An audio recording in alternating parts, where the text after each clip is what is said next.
Lecture number 5 है हमारा real number system के बारे में। इस चैप्टर का मेजर टॉपिक भी यही होने वाला है। थोड़ा बहुत हिस्ट्री की तरफ चलते हैं। जब आप ये समझो कि अभी मैथमेटिक्स न्यू थी, अभी इस पर जो है वो काम जारी था, डेवलपमेंट हो रही थी, तो उस वक्त हमारे पास एक ही सेट होता था जिसको हम कहते थे काउंटिंग नंबर्स का सेट। काउंटिंग नंबर्स कौन से होते हैं? जिनको आजकल आप नेचुरल नंबर के नाम से जानते हो।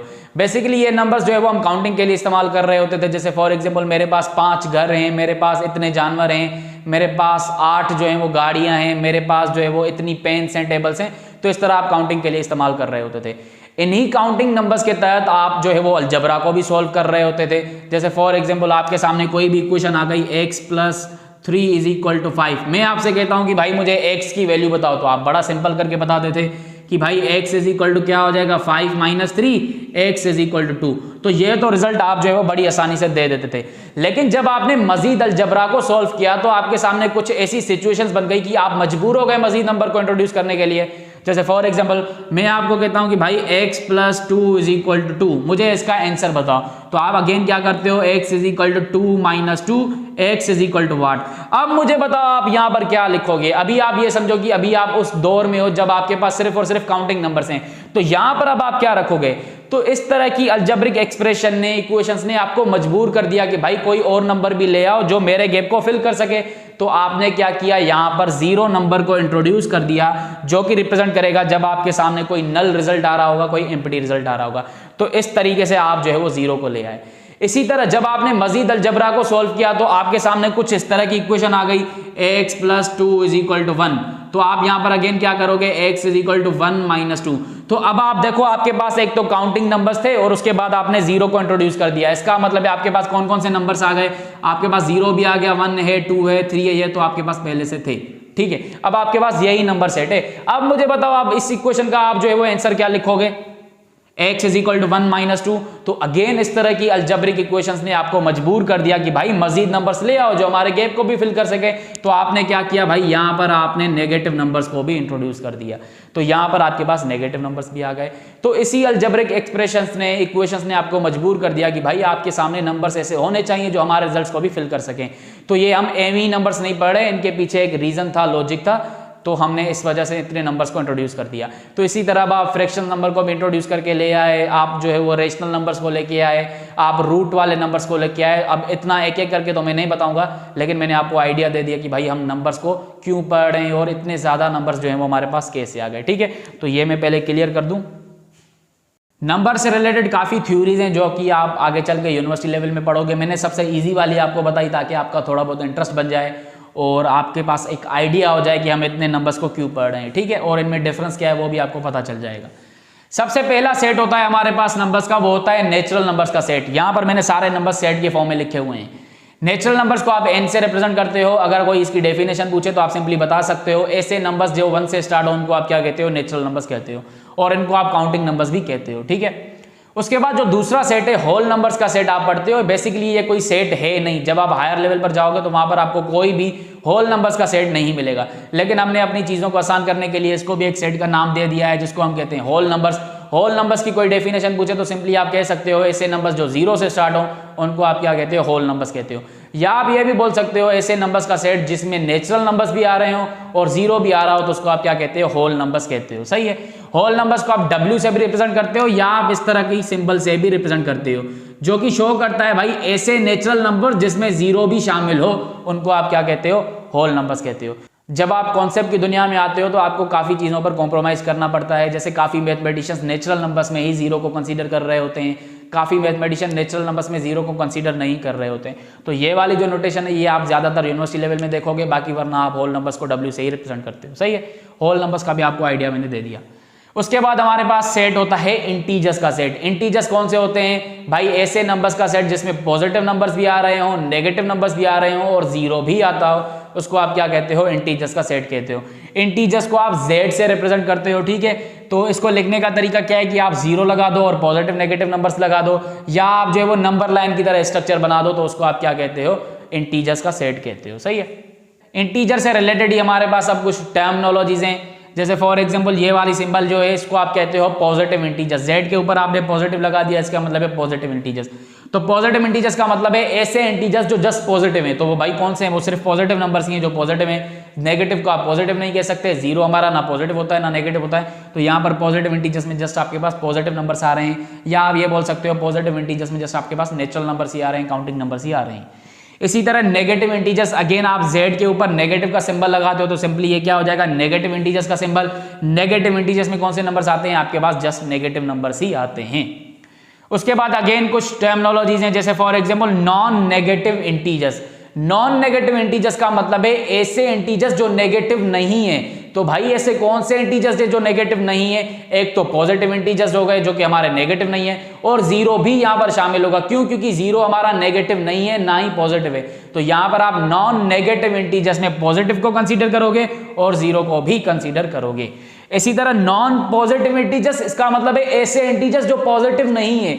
भाई एक तो नेगेटिव इंटीजर्स जो कि पॉजिटिव नहीं हो सकते, उसके बाद जीरो भी है जो कि हमारा पॉजिटिव नहीं है, तो यहां पर भी जीरो को आप शामिल करोगे। तो इन दोनों टर्मिनोलॉजीज में आपका जीरो शामिल होता है। क्यों? क्योंकि zero is neither positive nor negative. अब यहीं से आप जो है वो इवन नंबर्स भी बना सकते हो, ऑड नंबर्स भी बना सकते हो। जैसे फॉर एग्जांपल इवन नंबर्स कैसे बनाओगे, भाई ऐसे नंबर्स जो 2 से डिविजिबल हो उनको आप क्या कहते हो, इवन नंबर्स कहते हो। तो इवन नंबर्स को आप जो है वो सेट में भी लिख सकते हो, 2, 4, 6, 8, 10, इस तरह आप जो है वो इवन नंबर्स लिखोगे। इनको हम आगे डिटेल में पढ़ेंगे। इवन नंबर्स और ऑड नंबर से रिलेटेड हमारा डिटेल में टॉपिक भी है। ऑड नंबर्स को आप ओ से रिप्रेजेंट करते हो, 1, 3, 5, 7, इस तरह आपके सामने ऑड नंबर्स बन गए। प्राइम नंबर्स भी आप बना सकते हो, ऐसे नंबर्स जिनके दो ही फैक्टर्स हो, तो फॉर एग्जांपल 2, 3, 5, 7, 11, इस तरह भी जो है वो आप प्राइम नंबर्स बना सकते हो। सही है। कंपोजिट नंबर्स का हम सेट बनाते नहीं है, लेकिन अगर आप बनाना चाहो तो आप बना सकते हो। उसके बाद है हमारे पास perfect squares. Perfect square number कौन से होते हैं, जब आप एक नेचुरल नंबर को खुद के साथ मल्टीप्लाई करते हो तो जो रिजल्ट आता है वो आपका परफेक्ट स्क्वायर नंबर होता है। या आप ये भी बोल सकते हो जब आप एक नेचुरल नंबर को स्क्वायर करते हो तो जो रिजल्ट आएगा वो हमारा परफेक्ट स्क्वायर नंबर होगा। जैसे फॉर एग्जांपल आप जो है वो 1 को 1 से मल्टीप्लाई करोगे तो जो रिजल्ट आएगा वो क्या होगा, 1 आएगा। इसका मतलब है 1 आपका परफेक्ट स्क्वायर है। 2 को 2 से मल्टीप्लाई करोगे 4 आएगा, 4 आपका परफेक्ट स्क्वायर नंबर है। 3 को 3 से मल्टीप्लाई करोगे तो क्या आएगा, 9 आएगा, 9 आपका परफेक्ट स्क्वायर नंबर है। 4 को 4 से करोगे तो 16 आएगा, 5 को 5 से करोगे तो 25 आएगा। इसी तरह 6 को 6 से करो, 7 को 7 से करो, तो ये जो रिजल्ट्स आए आपके पास इनको आप क्या कहते हो, परफेक्ट स्क्वायर नंबर कहते हो। ठीक है। तो फॉर एग्जांपल आप इस तरह भी इनको लिख सकते हो, 1 को स्क्वायर कर लो, 2 को स्क्वायर कर लो, 3 को स्क्वायर कर लो, 4 को स्क्वायर कर लो, 5 को स्क्वायर करो, तो इनको आप क्या कहते हो, परफेक्ट स्क्वायर नंबर कहते हो। तो वही मैंने सेट के फॉर्म में लिखे 1, 4, 9। परफेक्ट स्क्वायर्स में हम जो है वो जीरो को कभी कभी कंसीडर करते हैं, कभी कभी कंसीडर नहीं भी करते। कंसीडर तब करते हैं जब आप उसकी डेफिनेशन में ये नहीं कहते कि भाई नेचुरल नंबर का हमें स्क्वायर चाहिए। जब आप सिंपली नंबर कहते हो या इंटीजर कहते हो तो वहां पर आप जीरो को कंसीडर करते हो परफेक्ट स्क्वायर नंबर में। फिर आप परफेक्ट क्यूब में भी करोगे या फोर्थ के भी आप सोल्व करोगे तो वहां पर भी आप करोगे, लेकिन नॉर्मली हम जो है वो जीरो को कंसीडर नहीं कर रहे होते। परफेक्ट क्यूब नंबर कौन से होंगे, भाई ऐसा नेचुरल नंबर जो खुद के साथ 3 दफा मल्टीप्लाई हो रहा हो उसको आप क्या कहते हो, परफेक्ट क्यूब नंबर कहते हो। या एक नेचुरल नंबर का जो आप क्यूब सॉल्व करोगे वो आपका क्या हो जाएगा, उसका रिजल्ट परफेक्ट क्यूब हो जाएगा। जैसे फॉर एग्जांपल 1 के ऊपर क्यूब लगाओगे 1 ही आएगा, 2 के ऊपर क्यूब लगाओगे 8 होगा, 3 के ऊपर क्यूब लगाओगे 27 होगा। पावर का मतलब तो आप जानते ही हैं, पावर का मतलब क्या है, उस नंबर को उतनी दफा मल्टीप्लाई करना। तो 2 क्यूब का मतलब क्या है, 2 को खुद के साथ ही 3 दफा मल्टीप्लाई कर लो तो आपके सामने रिजल्ट 8 आएगा। 3 क्यूब का मतलब क्या है कि भाई 3 को 3 दफा खुद के साथ मल्टीप्लाई कर दो तो आपके सामने क्या आएगा, 27 आएगा। तो इस तरह जब आप 4 को क्यूब करोगे तो 64 आएगा, 5 को क्यूब करोगे 125 आएगा, 6 को करोगे 7 को करोगे, तो इस तरह आप जो है वो इनफाइनाइट क्यूब भी फाइंड कर सकते हो, जिनको आप क्या कहोगे, परफेक्ट क्यूब नंबर्स कहोगे। इसी तरह आप स्क्वायर्स को भी फाइंड कर सकते हो इनफाइनाइट टाइम। अब आपने ये जितने भी नंबर्स पढ़े, natural, whole, integers, non negative integers, perfect squares, perfect cubes, या आप ये जो इवन, ऑड, प्राइम आपने नंबर्स पढ़े, ये कंप्लीट नंबर्स होते हैं, इनके दरमियान में कोई नंबर नहीं होता। जैसे फॉर एग्जांपल 1 के बाद फौरन 2 ही आता है, 2 के बाद फौरन 3 आता है, 1 और 2 के दरमियान कोई नंबर नहीं आएगा, 2 और 3 के दरमियान कोई नंबर नहीं आएगा, कोई डेसिमल नहीं हो सकता, कोई फ्रैक्शनल नहीं हो सकता, कोई रूट वाला नंबर नहीं हो सकता। हाँ, डिफरेंट फॉर्म में आप लिख सकते हो लेकिन इनके दरमियान में कोई नंबर नहीं आएगा। तो जैसे नेचुरल हो गए, होल हो गए, इंटीजर्स हो गए, इनके दरमियान में कोई नंबर्स नहीं होते, ये पूरे नंबर्स होते हैं, कंप्लीट नंबर्स होते हैं। उसके बाद हमारे पास सेट है रेशनल नंबर्स का सेट। रेशनल नंबर्स को आप क्यू से रिप्रेजेंट करते हो। ये कौन से नंबर्स होते हैं, भाई ऐसे नंबर्स जो आप p अपान क्यू फॉर्म में लिख सको, उसका p और q मतलब के न्यूमरेटर और डिनोमिनेटर एक इंटीजर नंबर होना चाहिए, और q मतलब के डिनोमिनेटर आपका 0 के बराबर नहीं होना चाहिए। जैसे फॉर एग्जांपल मैं आपके सामने कुछ रेशनल नंबर्स को लिखता हूं। फॉर एग्जाम्पल 4/7, क्या ये हमारा एक रेशनल नंबर है? भाई बिल्कुल रेशनल नंबर है। कैसे? अगर आप देखो फ्रैक्शन के फॉर्म में लिखा हुआ है, इसका न्यूमरेटर और डिनोमिनेटर एक इंटीजर है और डिनोमिनेटर में 0 भी नहीं आ रहा, तो इसका मतलब क्या है? ये हमारा एक रेशनल नंबर है। आप और भी बना सकते हो, माइनस का 1/2, माइनस का 7/4। अगर आप देखो तो ये भी रेशनल नंबर से। कैसे? अगर आप देखो तो फ्रैक्शन के फॉर्म में न्यूमरेटर में भी इंटीजर है, डिनोमिनेटर में भी इंटीजर है और डिनोमिनेटर जो है वो 0 के बराबर नहीं है, तो इसका मतलब है ये भी हमारे रेशनल नंबर से। अच्छा, 0 भी हमारा रेशनल नंबर होता है, ठीक है? क्यों? क्योंकि अगर आप देखो ये रेशनल नंबर्स की डेफिनेशन को सेटिस्फाई कर रहा है। 0 के नीचे आप कोई भी लगा सकते हो, 0/7, 0/9, 0/8, तो ये सारे आपके क्या है? रेशनल नंबर्स हैं। अगर आप देखो फ्रैक्शन के फॉर्म में लिखा हुआ है, न्यूमरेटर में भी एक इंटीजर है, डिनोमिनेटर में भी एक इंटीजर है और डिनोमिनेटर 0 के बराबर नहीं है, तो इसका मतलब है ये हमारे पास नंबर्स क्या हो गए? रेशनल नंबर्स हो गए, और ये सब जो है वो 0 के बराबर होते हैं, तो 0 आपका एक रेशनल नंबर होता है। सही है। इसी तरह आप रेशनल के बहुत सारे एग्जाम्पल बना सकते हो। अच्छा, क्या 0.2/5 रेशनल नंबर होगा? अगर आप देखो तो आप कहोगे कि ये हमारा रेशनल नंबर नहीं होगा। क्यों? क्योंकि अगर आप देखो फ्रैक्शन के फॉर्म में तो लिखा हुआ है डिनोमिनेटर में इंटीजर है, न्यूमरेटर में इंटीजर नहीं है, क्योंकि इंटीजर में आपके पास कोई डेसिमल नंबर नहीं होता। लेकिन आप यहां पर देखो कि हो सकता है ये थोड़ा बहुत सिंप्लीफाई हो कि अपना शेप चेंज कर ले और ये अपनी ओरिजिनल शेप में आ जाए, जो कि आपको वाकई में रेशनल लगेगी। कैसे? अगर आप देखो 0.2 किसके बराबर होता है? आपका बराबर होता है 2/10 के। जब आप इसको सॉल्व करो तो क्या होगा? 1/5 हो जाएगा। सही है। इसका मतलब है 0.2 की जगह असल में 1/5 लिखा हुआ है, 1/5/5 हो जाएगा ये। अब देखो 1/5 डिवाइडेड बाय 5 हो रहा है। सही है। ये हम फ्रैक्शंस में भी काम करेंगे। आप डिवाइड को कैसे सॉल्व करते हो? 1/5 डिवाइड को मल्टीप्लाई में कन्वर्ट करोगे तो ये ऊपर चला जाएगा, ये वाला नीचे आ जाएगा, इसका मतलब 1/5 हो जाएगा। फिर आप इसको सोल्व करोगे तो ये 1/25 हो जाएगा। तो असल में ये वाली चीज ये लिखी हुई है। अब आप देखो ये रेशनल है या इरेशनल है? तो ये रेशनल है। कैसे? अगर आप देखो न्यूमरेटर भी इंटीजर है, डिनोमिनेटर में इंटीजर है और डिनोमिनेटर में 0 भी नहीं है, तो इसका मतलब ये हमारा रेशनल नंबर है। तो कभी कभी नंबर्स जो है वो इस तरह कंफ्यूज होकर आ सकते हैं, लेकिन आपको जो है वो उसका शेप देखना पड़ेगा, फॉर्म देखना पड़ेगा। हो सकता है वो रेशनल हो, ओरिजिनली आपके सामने जो है वो लिबास चेंज करके आया हुआ है। सही है। तो ये हमारे रेशनल नंबर्स होते हैं। इसी तरह रेशनल के बाद जो है वो हमारे पास होते हैं इरेशनल नंबर्स। बेसिकली ये रेशनल ये बाद नहीं होते, ये एंड में ही आते हैं, लेकिन क्या करें हम बुक को ही फॉलो कर रहे हैं। तो रेशनल के बाद हमारे पास होते हैं इरेशनल नंबर्स। इरेशनल नंबर्स को आप कैसे शो करते हो? क्यू के ऊपर आप एक प्राइम लगा देते हो। सही है। तो ये शो करेगा इरेशनल नंबर्स। इरेशनल नंबर्स कौन से होते हैं? जो रेशनल नहीं होते, उनको आप क्या कहते हो? इरेशनल नंबर्स कहते हो। या आप ये बोल सकते हो ऐसे नंबर्स जिनको आप p/q फॉर्म में नहीं लिख सकते, उनको आप क्या कहते हो? इरेशनल नंबर्स कहते हो। जैसे फॉर एग्जाम्पल आपके सामने मैं कह दूं √5/9, क्या ये हमारा रेशनल है? भाई रेशनल नहीं है। क्यों? अगर आप देखो तो ये फ्रैक्शन में तो है, लेकिन इसका डिनोमिनेटर इंटीजर है, न्यूमरेटर इंटीजर नहीं है। जबकि डेफिनेशन में क्या है? रेशनल होने के लिए दोनों इंटीजर होना चाहिए और डिनोमिनेटर में 0 नहीं होना चाहिए। तो अगर आप देखो तो इसमें न्यूमरेटर में इंटीजर नहीं है, इसका मतलब है ये रेशनल नहीं है। अगर रेशनल नहीं है तो क्या हो जाएगा? ये हमारा इरेशनल नंबर हो जाएगा। अच्छा, इरेशनल को आप q प्राइम भी बोल सकते हो या i से भी रिप्रेजेंट कर सकते हो। सही है। तो इस तरह के नंबर्स हमारे क्या हो जाएंगे? इरेशनल नंबर्स हो जाएंगे। जैसे फॉर एग्जांपल और भी एग्जांपल लिख सकते हैं 1/√2। क्या ये हमारा इरेशनल नंबर है? बिल्कुल है। अगर आप देखो तो डिनोमिनेटर में आपके पास इंटीजर नहीं है, न्यूमरेटर में इंटीजर है, इसका मतलब ये रेशनल नहीं है। रेशनल नहीं है तो क्या हो जाएगा? इरेशनल हो जाएगा। फॉर एग्जाम्पल 4/9, इसको आप क्या कहोगे? रेशनल कहोगे या इरेशनल कहोगे? आप सिंपली चेक करोगे कि भाई ये रेशनल है। अगर रेशनल है तो रेशनल है, अगर रेशनल नहीं है तो इसका मतलब है इरेशनल है। सही है। तो अगर आप देखो तो ये फ्रैक्शन के फॉर्म में इसका न्यूमरेटर और डिनोमिनेटर इंटीजर है और इसका डिनोमिनेटर भी 0 के बराबर नहीं है, इसका मतलब ये हमारा क्या हो जाएगा? रेशनल हो जाएगा। सही है। अच्छा, इसी तरह हम आते हैं √3/5। क्या ये रेशनल है या इरेशनल है? भाई चेक करते हैं ये रेशनल है या नहीं। फ्रैक्शन के फॉर्म में लिखा हुआ है, डिनोमिनेटर 0 भी नहीं है। क्या न्यूमरेटर और डिनोमिनेटर इंटीजर है? अगर आप देखो डिनोमिनेटर इंटीजर है लेकिन न्यूमरेटर इंटीजर नहीं है, इसका मतलब ये रेशनल नहीं है। रेशनल नहीं है तो इसका मतलब क्या है? भाई इरेशनल है, तो ये सिंपली क्या हो जाएगा? इरेशनल हो जाएगा। सही है। इसी तरह आप रेशनल इरेशनल को आइडेंटिफाई करोगे। एक और चीज, अगर हम बात करें रूट के अंदर अगर कोई परफेक्ट स्क्वायर नंबर आ रहा है, मतलब कि इस तरह का कोई नंबर आ रहा है, तो वो हमेशा आपका रेशनल होगा। सही है। क्योंकि जब आप इसको सोल्व करोगे तो आंसर क्या आएगा? 1 आएगा। इसको सोल्व करोगे तो आंसर 2 आएगा। इसको सोल्व करोगे 3 आएगा। और आपको पता है डिनोमिनेटर में इनके नीचे नंबर 1 समझा जाता है।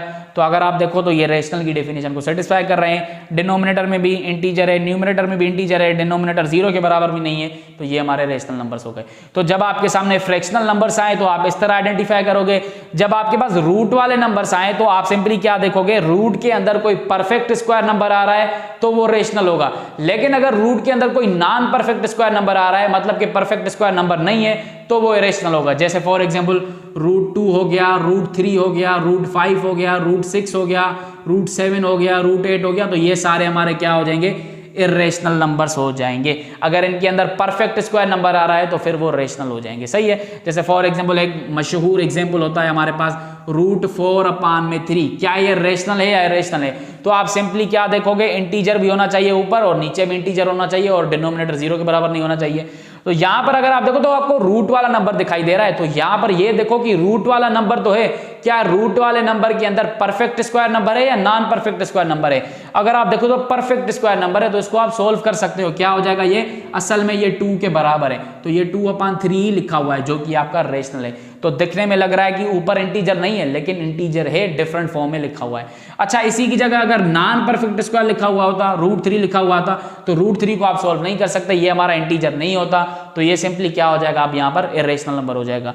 तो रूट वाले नंबर्स में भी मैंने आपको बता दिया कि आप कैसे चेक करोगे रेशनल है या नहीं, और मैंने फ्रैक्शनल फॉर्म में भी आपको बता दिया कैसे आप चेक करोगे कि भाई आपके पास जो फ्रैक्शन लिखा हुआ है वो आपका रेशनल नंबर है या नहीं। उसके बाद है हमारे पास रियल नंबर का सेट। बेसिकली रियल नंबर्स को हम डिफाइन कर ही नहीं सकते, लेकिन कुछ जो है वो इसके लिए डेफिनेशन हैं, तो वो हम पढ़ लेते हैं। सबसे पहले डेफिनेशन तो हमारे पास यही आती है कि भाई रियल नंबर आपका एक बहुत बड़ा सेट है जिसमें सारे ही आपके पास नंबर्स आ रहे होते हैं। तो इसकी डेफिनेशन सिंपल क्या बताई जाती है कि जब आप रेशनल और इरेशनल नंबर्स का यूनियन लोगे, जब आप इनको कंबाइन एक ही सेट में लिखोगे, तो आपके सामने जो सेट होगा उसको आप रियल नंबर्स कहोगे। ठीक है। इसकी एक और डेफिनेशन होती है कि भाई आप एक लाइन निकालो, उस लाइन का हर एक पॉइंट किसी ना किसी पर्टिकुलर रियल नंबर को शो करेगा। हो सकता है ये 0 हो सकता है ये √3 हो सकता है ये रूट जो है वो 8 हो सकता है ये कोई डेसिमल वैल्यू हो सकता है ये कोई भी आपके पास अगेन रूट में नंबर आ रहा हो। इसी तरह नेगेटिव भी आप बना सकते हो, -1, -1.1, -3.4। तो इस तरह आप एक लाइन निकालो, उस लाइन का हर एक पर्टिकुलर पॉइंट किसी ना किसी पर्टिकुलर रियल नंबर को शो करेगा। तो एक ये भी डेफिनेशन बताई जाती है। ये जो आपने सेट्स पढ़े ये सारे कंप्लीट नंबर्स वाले सेट थे। यहां पर आपके सामने अब रेशनल और रेशनल आ गए, तो यहां पर आपके पास दो नंबर्स के दरमियान इनफाइनाइट रेशनल नंबर्स हो सकते हैं, इनफाइनाइट इरेशनल नंबर्स हो सकते हैं, इनफाइनाइट रियल नंबर्स हो सकते हैं। अगर मैं आपको कहता हूं कि भाई 1 और 2 के दरमियान कितने इंटीजर्स हैं, तो आप कहोगे भाई एक भी इंटीजर नहीं है। क्यों? क्योंकि आपको पता है इंटीजर्स हमेशा पूरे नंबर्स होते हैं, 1 के बाद 2, 2 के बाद 3।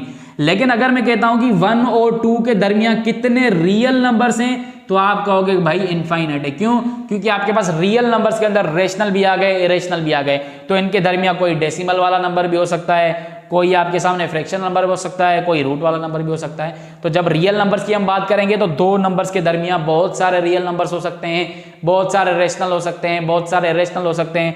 लेकिन जब हम इंटीजर की बात करते हैं तो दो इंटीजर्स के दरमियान कोई भी इंटीजर नहीं होता, या आप ये भी बोल सकते हो दो रियल नंबर्स के दरमियान कोई भी इंटीजर नहीं होता। सही है, क्योंकि इंटीजर्स जो है वो आपके सारे पूरे नंबर्स होते हैं, कंप्लीट नंबर्स होते हैं। तो एक डिफरेंस मैंने आपको ये बता दिया। रियल नंबर से रिलेटेड एक और डेफिनेशन आती है हमारे पास, भाई ऐसे नंबर्स जिनको आप डेसिमल के फॉर्म में लिख सको उनको आप क्या कहते हो? रियल नंबर्स कहते हो।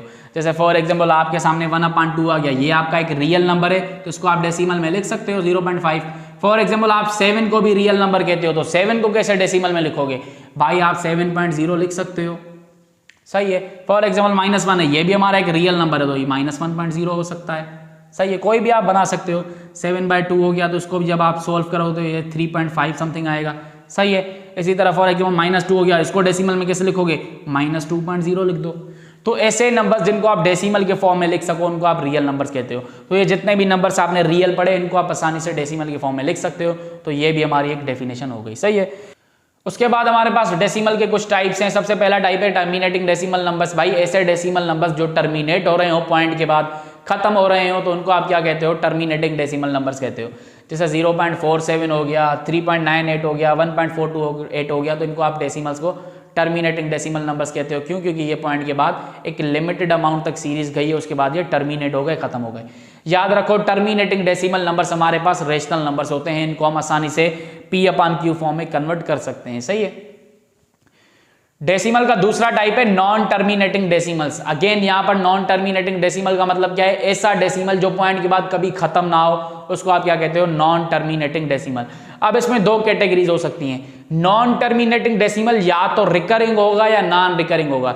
रिकरिंग का मतलब है रिपीटिंग। इसका मतलब क्या है कि पॉइंट के बाद वो किसी पर्टिकुलर पैटर्न को रिपीट कर रहा है, किसी पर्टिकुलर नंबर को बार बार रिपीट कर रहा है इनफाइनाइट टाइम। जैसे for example 0.444 up to so on. अगर आप देखो ये एक तो नॉन टर्मिनेटिंग है, मतलब कि पॉइंट के बाद खत्म नहीं हो रहा, और रिकरिंग है। रिकरिंग क्यों, अगर ये देखो तो किसी पैटर्न को फॉलो कर रहा है, जो कि हमारा 4 है। पॉइंट के बाद हर नंबर इसका 4 दिखाई दे रहा है, ये एक पर्टिकुलर पैटर्न को फॉलो कर रहा है, जिसकी वजह से हम इसको क्या कहते हैं, नॉन टर्मिनेटिंग रिकरिंग डेसिमल, या आप ये बोल सकते हो नॉन टर्मिनेटिंग रिपीटिंग डेसिमल। सही है। जैसे फॉर एग्जांपल 7.989898, अगर आप देखो ये इनफाइनाइट टाइम जा रहा है, नॉन टर्मिनेटिंग है, और ये देखो किसी पैटर्न को फॉलो कर रहा है। कौन सा पैटर्न, पॉइंट के बाद 98 आ रहा है, फिर 98 आ रहा है, फिर 98 आ रहा है। इसी तरह जब आप आगे जाओगे तो 98 ये इनफाइनाइट टाइम 98 को ही शो करेगा। तो यहां पर ये एक पैटर्न को फॉलो कर रहा है, तो इसको आप क्या कहोगे, रिकरिंग डेसिमल कहोगे, जो कि हमारा non terminating. Non terminating non recurring का मतलब क्या है भाई, ऐसा नॉन टर्मिनेटिंग डेसिमल जो पॉइंट के बाद कोई पैटर्न फॉलो नहीं कर रहा, इनफाइनाइट टाइम रेंडमली कोई भी नंबर्स पिक कर रहा हो। जैसे अगर आप देखो 3.49870528 अप टू सो ऑन। अब हमारे पास यहाँ पर देखो तो पॉइंट के बाद कोई पैटर्न फॉलो नहीं हो रहा, इसका मतलब है किसी नंबर को रिपीट नहीं कर रहा, कोई पैटर्न फॉलो नहीं कर रहा, ये हमारे पास नॉन टर्मिनेटिंग नॉन रिकरिंग हो जाएगा। 1.7808008719 हमें पता ही नहीं है कौन सा पैटर्न फॉलो कर रहा है, तो ये नॉन रिकरिंग हो जाएगा, नॉन टर्मिनेटिंग।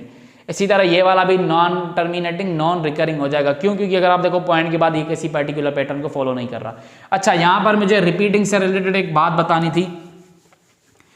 फॉर एग्जाम्पल आप जो है वो 0.222 इस तरह एक नॉन टर्मिनेटिंग रिकरिंग नंबर लिख रहे हो, तो इसको लिखने का एक और तरीका होता है, वो क्या होता है, 0. जो नंबर रिपीट हो रहा है उस नंबर को एक ही दफा लिखो और उसके ऊपर आप जो है वो डॉट लगा दो, तो आप इस नंबर को इस तरीके से भी लिख सकते हो।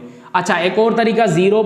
जो नंबर रिपीट हो रहा है उसके ऊपर आप जो है वो इस तरह का कैप लगा दो, तो ये भी शो करेगा कि भाई आपके पास ये एक नॉन टर्मिनेटिंग नंबर है जो कि रिकरिंग है, और रिकरिंग में कौन से पैटर्न को फॉलो कर रहा है, 2 को बार बार जो है वो रिपीट कर रहा है इनफाइनाइट टाइम। इसको लिखने का एक और तरीका है, 0.2 के ऊपर बार लगा दो, तो भी ये शो करेगा कि 2 को ये बार बार रिपीट कर रहा है, फिर आपको ये डॉट या बार बार रिपीट करने की जरूरत नहीं पड़ेगी। सही है। अच्छा, जरूरी नहीं है एक ही नंबर को रिपीट करे, बहुत सारे नंबर्स को रिपीट कर सकता है। जैसे फॉर एग्जांपल 1.49 और इनके ऊपर बार लगी हो, तो इसका मतलब क्या है, 1.49494949 अप टू 1 रिपीट कर रहा है इसको। 3 नंबर्स भी हो सकते हैं, 0.489 आ गए और इसके ऊपर बार लगा हुआ है या डॉट लगी हुई है या कैप लगी हुई है, लग सकती है, तो ये क्या हो जाएगा, 0.489489 और अप टू सो ऑन, तो ये इसको शो करेगा। अच्छा, ये भी हो सकता है 1.17, अब 7 के ऊपर जस्ट डॉट लगा हुआ है, तो ये कैसे पैटर्न बनेगा, 1.1 आपका सेम, अब ये 7 को बार बार रिपीट कर रहा है, तो 7 आपका अब ये इस तरह से पैटर्न बनेगा। सही है। याद रखो, नॉन टर्मिनेटिंग रिकरिंग डेसिमल्स हमारे पास, ये वाले जो डेसिमल्स है जिनमें पैटर्न बार बार फॉलो होता है, रिपीट होता है, ये हमारे पास रेशनल होते हैं। लेकिन ये जो नॉन टर्मिनेटिंग नॉन रिकरिंग है, ये हमारे पास इरेशनल नंबर्स होते हैं। क्यों, इनको आप P/Q फॉर्म में कन्वर्ट कर सकते हो, लेकिन इनको आप P/Q फॉर्म में कन्वर्ट नहीं कर सकते। इस वजह से हम इस कैटेगरी को इरेशनल में कंसीडर करते हैं और इस कैटेगरी को रेशनल में कंसीडर करते हैं, और ये जो टर्मिनेटिंग है ये भी हमारे पास रेशनल होते हैं। सही है। तो ये आप डेसिमल से भी आइडेंटिफाई कर सकते हो कि आपके पास जो डेसिमल नंबर आ रहा है वो रेशनल है या इरेशनल है। कैसे चेक करोगे, अगर वो टर्मिनेटिंग है या तो नॉन टर्मिनेटिंग रिकरिंग है तो रेशनल है, अगर नॉन टर्मिनेटिंग नॉन रिकरिंग है तो फिर वो इरेशनल है। तो ये भी आप डेसिमल से बता सकते हो। नंबर सिस्टम से रिलेटेड हमारे पास एक ट्री डायग्राम होता है, वो कैसे होता है भाई, सबसे बड़ा सेट आपके पास रियल नंबर्स का है, तो आपने रियल नंबर्स को रखा। अब रियल नंबर्स को आप 2 कैटेगरीज में डिवाइड करते हो। कैसे, या तो वो रियल नंबर रेशनल होगा या तो इरेशनल होगा। ये तो नहीं हो सकता कि एक ही रियल नंबर रेशनल भी हो इरेशनल भी हो, ये पॉसिबल ही नहीं है। तो यहाँ पर 2 ही पॉसिबिलिटीज हैं, या तो वो रियल नंबर रेशनल होगा या इरेशनल होगा। तो या तो वो रेशनल की कैटेगरी में जाएगा या तो इरेशनल की कैटेगरी में जाएगा। इरेशनल नंबर की अब कोई भी कैटेगरी नहीं होती, अगर कोई इरेशनल है तो बस वो इरेशनल ही है। रेशनल नंबर्स में कुछ कैटेगरीज होती हैं। अगर आपका नंबर रेशनल है तो इसका मतलब है या तो वो नंबर आपके पास फ्रैक्शन में होगा या तो इंटीजर में होगा। फ्रैक्शन में भी कुछ कैटेगरीज आ जाती हैं, एक होता है कॉमन फ्रैक्शन और दूसरा होता है डेसिमल फ्रैक्शन। कॉमन फ्रैक्शन का मतलब है ऐसा फ्रैक्शन जिसके डिनोमिनेटर में कोई भी कॉमन नंबर आ रहा हो, कोई भी नंबर हो सकता है, जीरो ऑब्वियस सी बात है नहीं होगा। और डेसिमल फ्रैक्शन का मतलब है ऐसा फ्रैक्शन जिसके डेसिमल में जिसके डिनोमिनेटर में कोई 10 आ रहा हो या 10 की कोई पावर आ रही हो, उसको आप क्या कहते हो, डेसिमल फ्रैक्शन कहते हो। ये फ्रैक्शन के चैप्टर में हम पढ़ेंगे। अच्छा, रेशनल आपका इंटीजर भी हो सकता है, क्योंकि ये सारे नंबर्स भी तो आपके पास जो इंटीजर्स में आ रहे हैं ये भी तो आपके पास रेशनल नंबर्स है ना, तो इनके डिनोमिनेटर में आप 1 को कंसीडर करके जो है वो आप इनकी डेफिनेशन बना सकते हो। P/Q फॉर्म में लिखे हैं, P और Q इंटीजर और डिनोमिनेटर 0 के बराबर नहीं है। अब इंटीजर से भी आप मजीद कैटेगरीज बना सकते हो कि इंटीजर या तो आपका रेशनल नंबर होगा, या तो आपका खुद इंटीजर भी हो सकता है, या होल नंबर होगा, या प्राइम नंबर होगा, ऑड नंबर होगा, या इवन नंबर होगा। तो इस तरह आप जो है वो एक ट्री डायग्राम बना सकते हो। जरूरी नहीं है ये वाला शेप बनाओ, ये जस्ट आपको कैटेगराइज बताने के लिए बनाया गया है। उसके बाद हमारे पास कुछ टर्मिनोलॉजीज हैं, जैसे for example sign number. Sign numbers क्या होते हैं, ऐसे नंबर्स जिनके साथ कोई ना कोई साइन लगा हो, चाहे वो पॉजिटिव का साइन हो या नेगेटिव का साइन हो। तो पॉजिटिव नंबर्स को आप साइन नंबर्स कह सकते हो, क्यों, क्योंकि इनके साथ पॉजिटिव का साइन लगा होता है। और नेगेटिव नंबर्स को आप साइन नंबर्स कह सकते हो, क्यों, क्योंकि इनके साथ नेगेटिव का साइन लगा होता है। सही है। हमारे पास कुछ इरेशनल नंबर्स हैं जो कि फेमस है हमारे यहाँ। एक तो पाई है, जिसको हम आगे पढ़ेंगे भी। पाई हमारा एक फेमस इरेशनल नंबर है। इसको आप कहते हो गोल्डन रेशो, या आप इसके सिंबल को कहते हो फाई। ये भी हमारा एक रेशनल नंबर है, और ई भी हमारा एक रेशनल नंबर है। ये दोनों हमारे काम के नहीं है, लेकिन पाई को हम पढ़ेंगे। हम कहते हैं कि पाई जब हम सिंबल में लेते हैं तो ये हमारी इरेशनल होती है। जब पाई का वैल्यू आप 22/7 लेते हो तो इसको आप रेशनल में कंसीडर करते हो। ऐसा क्यों? सबसे पहले बात याद रखो कि पाई कभी भी 22/7 के बराबर नहीं होता। ये आपने गलत पढ़ा है। पाई हमेशा अप्रोक्सीमेटली बराबर होता है 22/7 के, मतलब कि 22/7 के करीब तरीन बराबर है, लेकिन एग्जैक्टली बराबर नहीं है। अप्रोक्सीमेटली को मैंने पहले भी आपको पढ़ाया हुआ है। सही है। तो यहां पर ये जो चीज आप लिखते हो ये गलत लिखते हो। इसको लिखने का सही अंदाज ये है जो कि मैंने यहां पर लिखा है। तो ये चीज यहां पर सही है। दूसरी बात, 22/7 को रेशनल लेते हैं। क्यों भाई? अगर आप देखो 22/7 जो है वो रेशनल नंबर की डेफिनेशन को सेटिस्फाई कर रहा है। कैसे? ये फ्रैक्शन के फॉर्म में लिखा हुआ है, ठीक है। उसका न्यूमरेटर और डिनोमिनेटर एक इंटीजर है, भाई सही बात है। और उसका जो डिनोमिनेटर है वो 0 के बराबर भी नहीं है। तो ये रेशनल नंबर की डेफिनेशन को सेटिस्फाई कर रहा है, इसलिए हम इसको रेशनल में कंसीडर करते हैं। और कोई बात सुन लो, अगर आप 22 को 7 से डिवाइड करोगे तो आपके सामने एक नंबर आएगा डेसिमल में, वो क्या आएगा? 3.142857। और ये इस पूरे नंबर को बार बार रिपीट कर रहा होगा। कैसे रिपीट करेगा? 3.142857, फिर अगेन आएगा 142857, और इस तरह ये इसको इनफाइनाइट टाइम रिपीट करेगा। इसका मतलब है इसकी जो डेसिमल वैल्यू आ रही है वो हमारे पास कौन सी आ रही है? नॉन टर्मिनेटिंग रिकरिंग आ रही है। और आपको पता है नॉन टर्मिनेटिंग रिकरिंग हमारा रेशनल नंबर होता है डेसिमल में। ये भी आप इस रीजन से भी बता सकते हो। भाई मेरी तबीयत थोड़ी खराब है इसलिए मैं लो होता जा रहा हूँ। अगर आप देखो तो पाई की जो आपने अप्रोक्सीमेटली वैल्यू ली होती है 22/7, इसको आप रेशनल क्यों कहते हो? क्योंकि ये रेशनल नंबर्स को डेफिनेशन को सेटिस्फाई कर रहा है। और अगर आप इसकी डेसिमल वैल्यू को भी देखोगे तो वो नॉन टर्मिनेटिंग रिकरिंग आ रही है, और नॉन टर्मिनेटिंग रिकरिंग हमारे पास रेशनल नंबर्स होते हैं। तो दोनों रीजंस देखकर आप किसी को भी साबित कर सकते हो कि ये हमारा रेशनल नंबर है। फिर आप इसको फ्रैक्शन के फॉर्म में लो या इसको आप डेसिमल के फॉर्म में लो, ठीक है। अच्छा, पाई खुद इरेशनल होता है। क्यों? अगर आप पाई की वैल्यू को देखो 3.1415926535 अप टू सॉन, ये किसी पर्टिकुलर पैटर्न को रिपीट नहीं करता है, इनफाइनाइट टाइम जाता है। इसको हमने मिलियंस ट्रिलियंस में फाइंड किया हुआ है, स्टिल ये कंटिन्यू हो रहा है। तो अगर आप देखो पाई की वैल्यू इस टाइप के डेसिमल वाली आ रही है, नॉन टर्मिनेटिंग नॉन रिकरिंग। और आपको पता है नॉन टर्मिनेटिंग नॉन रिकरिंग को हम इरेशनल में कंसीडर करते हैं। क्यों? क्योंकि इनको हम P/Q फॉर्म में नहीं लिख सकते, ऐसा कोई हमारे पास पैटर्न नहीं है। तो अगर आप देखो इसकी वैल्यू से ही आप अंदाजा लगा सकते हो पाई खुद इरेशनल क्यों है। और इसकी जो हमने वैल्यू ली हुई है जो कि अप्रोक्सीमेट है, इक्वल नहीं है, वो हम रेशनल ली हुई है। क्यों? क्योंकि वो डेफिनेशन को सेटिस्फाई कर रहा है। अच्छा, ये हम अप्रोक्सीमेट वैल्यू क्यों ले रहे हैं? हमारे लिए सिंप्लीफिकेशन आसान हो जाती है, और कोई रीजन नहीं है। अगर मैं आपको कहता हूँ 7 पाई की वैल्यू बताओ, तो आप सिंपली क्या करोगे? पाई की जगह 22/7 लिखोगे, 7 के साथ कैंसिल, 22 आप आंसर निकाल के दे दोगे। हालांकि 7 पाई कभी भी 22 के बराबर नहीं होता, इसके अप्रोक्सीमेटली बराबर होगा। लेकिन अगर आप देखो तो हमारी सिंप्लीफिकेशन बड़ी आसान हो गई। बजाय कि हम पाई की वैल्यू इतनी बड़ी लिखें जो कि कभी खत्म ही नहीं हो रही, ना ही हमारे पास इसकी कोई एग्जैक्ट फ्रैक्शनल वैल्यू है, तो हमने तभी इसकी अप्रोक्सीमेशन ली हुई है ताकि हमारी सिंप्लीफिकेशन ईजी हो जाए। तो ये था पाई से रिलेटेड हमारा रीजन। एक नॉलेज के लिए मैं आपको चीज़ बता रहा हूँ कि ये जो आपने डेसिमल्स पढ़े कि भाई ये टर्मिनेटिंग डेसिमल रेशनल होता है, नॉन टर्मिनेटिंग रिकरिंग रेशनल होता है, और non terminating non recurring irrational होता है। देखो अगर आप रेशनल वर्ड की लिटरल मीनिंग को देखोगे तो उसका आपको ये मतलब मिलेगा, किसी भी चीज को आप रेशनल तब बोलते हो जब उसके पीछे कोई लॉजिक छुपी होती है, कोई रीजन छुपा होता है, कोई पैटर्न छुपा होता है। जैसे अगर कोई बंदा या बच्चा डिफरेंट बात कर रहा होता है तो हम कह रहे हैं कि भाई ये जो बंदा है, ये जो बच्चा है बड़ी रेशनल बातें कर रहा है। इसका मतलब है उसकी बात में कुछ ना कुछ दम है, उसकी बात में कोई लॉजिक छुपी हुई है, कोई पैटर्न छुपा हुआ है। इसी तरह अगर आप देखो टर्मिनेटिंग डेसिमल में, मैं यहाँ पर कोई भी टर्मिनेटिंग डेसिमल लिखता हूँ 1.41 फॉर एग्जाम्पल, मैं आपको कहता हूं कि पॉइंट के बाद इसका 10वां डिजिट क्या होगा तो आप बता सकते हो। कैसे? आपको भाई पैटर्न पता है कि ये जो डेसिमल है 1.41 यहां पर टर्मिनेट हो रहा है, इसके बाद कोई डिजिट नहीं है तो इसका मतलब है यहां पर जीरोज ही होंगे, जो कि इनफाइनाइट आप लगा सकते हो, इस नंबर पर कोई असर नहीं पड़ेगा। तो यहां पर आपको एक पैटर्न पता है, एक लॉजिक पता है कि भाई इसका 10वां डिजिट हो, 20वां हो, 30वां हो या कोई भी मिलियंस या ट्रिलियंस में हो, जीरो ही आएगा। तो इस पैटर्न के तहत हम इसको P/Q फॉर्म में कन्वर्ट कर सकते हैं, जिसकी वजह से हम इसको रेशनल बोल रहे हैं।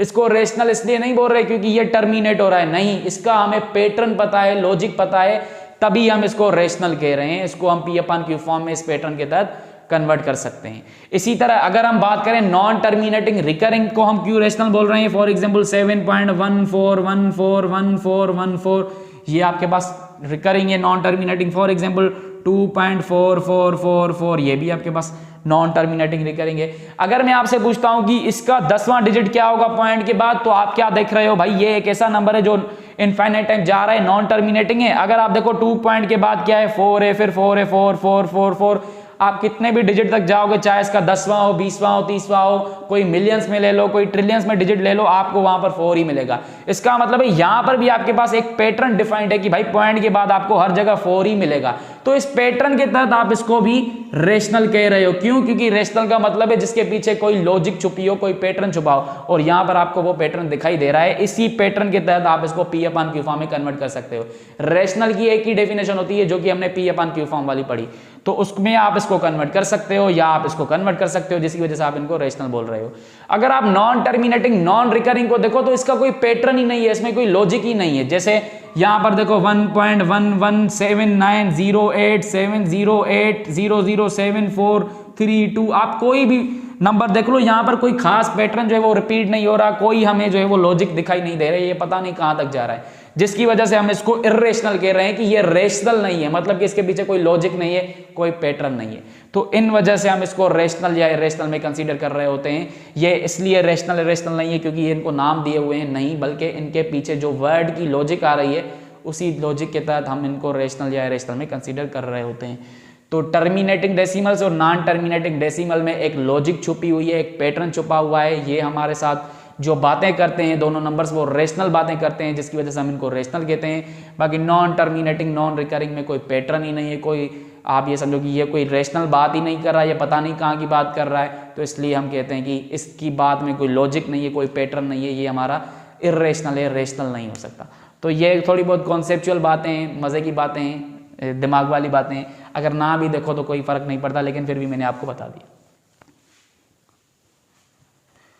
नंबर्स का हम एक वेन डायग्राम बनाते हैं। वेन डायग्राम क्या होता है? सिंपली आप नंबर्स को एक पिक्टोरियल जो है वो रिप्रेजेंटेशन दे रहे होते हो, ग्राफिकली देख रहे होते हो। बाकी ये जब हम सेट का चैप्टर पढ़ेंगे तो वहाँ पर भी देखेंगे कि वेन डायग्राम क्या होता है और उसका जो डायग्राम होता है वो कैसे बनता है। लेकिन अभी यहाँ पर हम नंबर्स के बारे में पढ़ रहे हैं तो वो मैं आपको बनाकर दिखा देता हूँ।